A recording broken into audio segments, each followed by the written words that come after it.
En fait, l'idée, au départ, quand on m'a demandé de faire une œuvre à la bibliothèque, une des premières idées qui m'est venue, c'était le mot silence.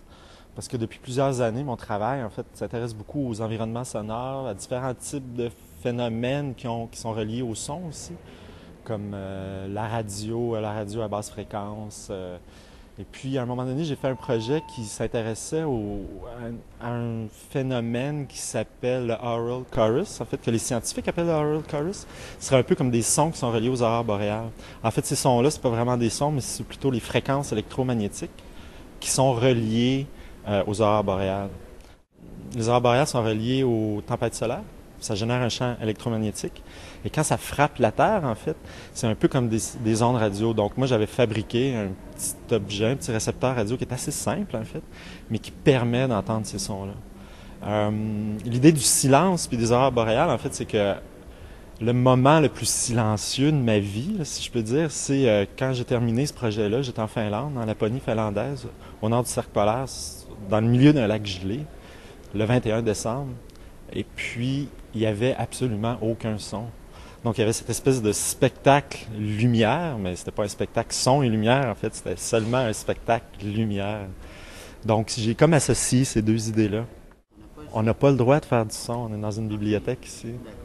Donc, c'était vraiment le mot silence, puis pour moi, c'était assez difficile de faire une installation qui comportait pas cette part son-là, parce qu'habituellement, je fais du bruit. En fait, j'en fais même vraiment beaucoup, parce que quand on travaille sur des phénomènes qui ont rapport à des ondes radio, ben, à certains moments, ça a beaucoup à voir avec l'interférence. J'ai fait d'autres pièces aussi qui captaient avec le même type d'outil que la radio naturelle, parce que le phénomène que moi j'étudiais, c'était le natural radio, qu'on dit en anglais, en fait, le terme qui est consacré pour ça. Et puis j'ai utilisé les mêmes récepteurs aussi en milieu urbain. Et en milieu urbain, ce qu'on capte, c'est pas les phénomènes naturels, la radio naturelle, comme les aurores boréales, les éclairs, toutes sortes de phénomènes en fait qui sont reliés avec le champ électromagnétique de la Terre, mais bien la pollution humaine qui est générée sur ces ondes-là. Et puis les ondes qui sont les plus importantes, c'est l'électricité. Parce qu'on sait que l'électricité, en fait, génère un hum qu'on entend même ici. En fait, par exemple, les lumières au-dessus de nous ont une oscillation, une légère oscillation qui est à 60 Hz. Puis moi, en utilisant les mêmes radios que j'avais, ben en fait, au lieu de capter les phénomènes naturels, ben moi, je captais la pollution qui émane de ces fils électriques-là. Donc, j'ai l'habitude de faire du bruit, pas mal de bruit dans mes installations. Puis ici, ben, c'était le processus inverse. Qu'est-ce que le spectateur va voir? Ben, premièrement, il va voir un ordinateur, ce qui est super important. Et l'image qui est générée par cet ordinateur-là, à partir d'un logiciel que j'ai construit, c'est, je pourrais dire, une représentation des aurores boréales qui est basée sur ce que moi j'appelle une formule magique. En fait, c'est une formule que des scientifiques ont fait pour générer virtuellement des aurores boréales. C'est-à-dire de générer une image qui est similaire en fait aux aurores boréales, mais non pas en utilisant comme un peintre le ferait, un mimétisme. Donc une aurore boréale est verte, donc je peins du vert et je peins des lignes comme ça, mais plutôt en prenant les connaissances scientifiques qu'on a de ce phénomène-là. Par exemple, ça se passe entre 300 km et 100 km, telle vitesse, telle couleur. Une ligne verte dure entre 0,3 secondes et 0,7 secondes.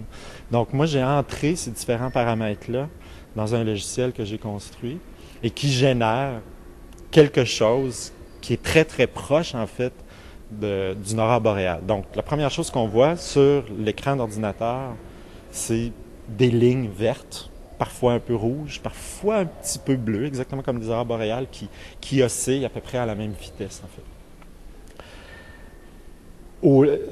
En dessous de cette interface-là, en fait, que j'ai construite, il y a 24 pixels.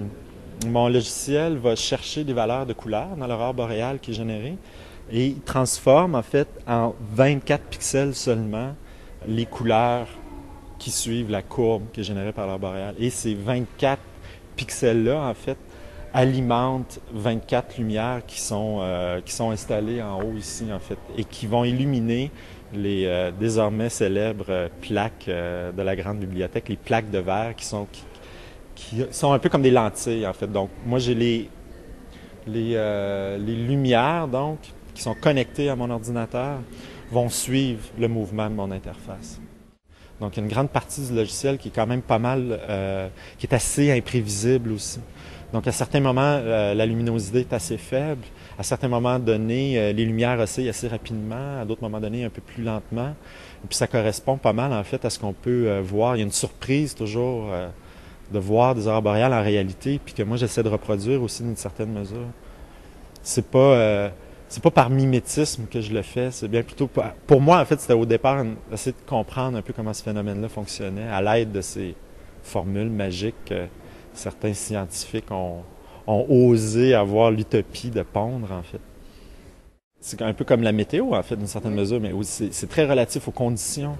Donc le spectateur qui va passer de l'autre côté de la rue par exemple, qui va avoir une bonne distance, va apercevoir la nuit, évidemment si c'est la nuit, va apercevoir des lumières qui scintillent de loin.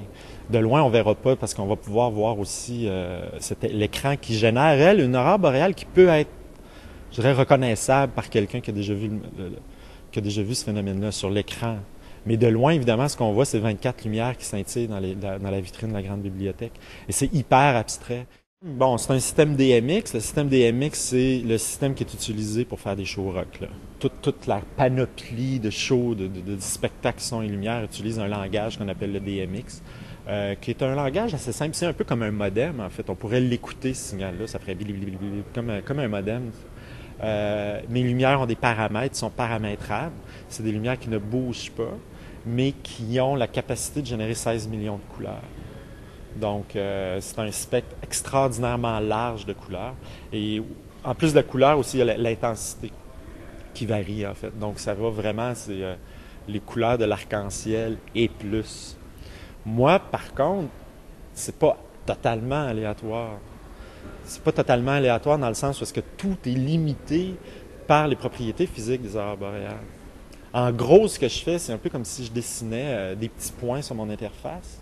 Ces petits points-là, en fait, ils sont dessinés selon certaines courbes qui, elles, sont induites par la formule mathématique. En gros, c'est une courbe sinusoïdale qui a un décalage dans le temps.